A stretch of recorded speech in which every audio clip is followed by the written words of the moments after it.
Good evening, everyone. Two Michigan Congresswomen went to visit the largest ICE detainment facility in the Midwest. It's in West Michigan, near the community of Baldwin. Congresswoman Haley Stevens, who's also running for the U.S. Senate, sat down with ABC 12 News to explain what she saw and what she wants to do about it. I got a chance to speak to a handful of the people who are detained. The stories range from heartbreaking to frustrating. U.S. Congresswomen Haley Stevens and Hillary Scloten toured the Baldwin ICE facility, where there are about 1,500 detainees accused of being illegal immigrants.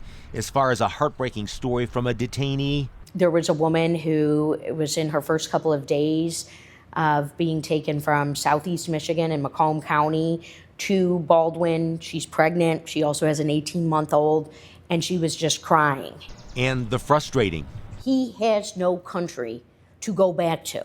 He has tried to get citizenship. He has been denied. He does not know his place of birth because he's a refugee from the Iraq War period.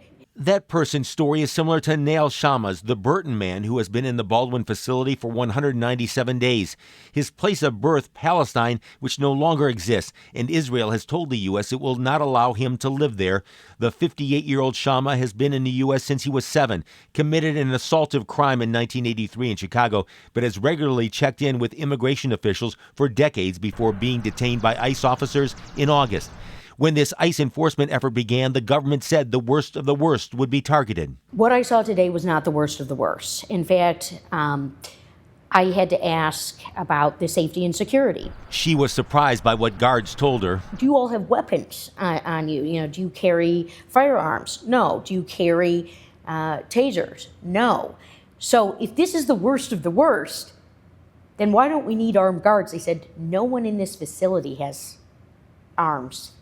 The Baldwin facility is owned by the GEO Group, which has a contract with the Department of Homeland Security. Stevens wants to have DHS Director Kristi Noem impeached. She's lying. She's ignoring congressional oversight, and she's mismanaging an entire agency that's frankly wreaking havoc in American neighborhoods. The Congresswoman also came to get answers about the December death of Chicago resident Nenko Genchev, a native of Bulgaria. He was 56 years old, and officials are still reviewing the autopsy. Stevens has this message for the families of loved ones held in Baldwin and in other ICE facilities. The families who are afraid, families who can't get answers, families who are torn apart, is that we see your humanity and we hear you. And we are fighting for a more just system. I could not reach ICE for comment for that story. The congressman tour of the facility came the same week ICE announced it had purchased a building in Romulus in the Detroit area where it plans to build inmate detention facilities.